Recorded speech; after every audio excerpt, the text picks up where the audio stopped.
দিনাজপুরের নবাবগঞ্জে উৎসব মুখর পরিবেশে জাতীয়তাবাদী স্বেচ্ছাসেবক দলের ৪৫তম প্রতিষ্ঠা বার্ষিকী পালিত হয়েছে। বুধবার বিকাল ৪টায় প্রতিষ্ঠা বার্ষিকী উপলক্ষে ৭১ চত্বর থেকে একটি র্যালি বের হয়ে উপজেলার প্রধান প্রধান সড়ক প্রদক্ষিণ শেষে পুনরায় ৭১ চত্বরে এসে মিলিত হয়ে আলোচনা সভা করে।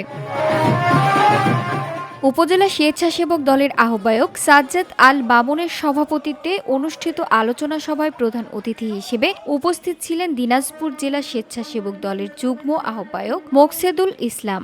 আলোচনা সভায় বক্তারা বলেন, নবাবগঞ্জ উপজেলার ৯টি ইউনিয়নের স্বেচ্ছাসেবক দলের নেতাকর্মীরা লড়াই সংগ্রামে স্বেচ্ছাসেবক দল নেতাকর্মীদের সবার আগে সবসময় ঐক্যবদ্ধ থেকে অগ্রণী ভূমিকা পালন করে।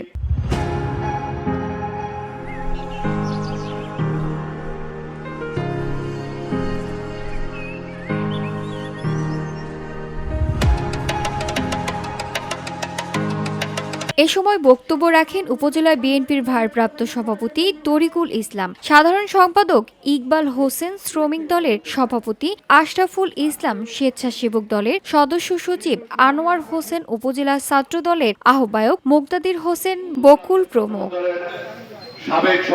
শহীদ প্রেসিডেন্ট জিয়াউর রহমানের আদর্শ ও চেয়ারপারসন বেগম খালেদা জিয়া এবং ভারপ্রাপ্ত চেয়ারম্যান তারেক রহমানের নেতৃত্বে সকলে ঐক্যবদ্ধ থেকে বাংলাদেশ গণতন্ত্র পুনরুদ্ধার করাই আমাদের মূল লক্ষ্য। VOD Bangla news desk.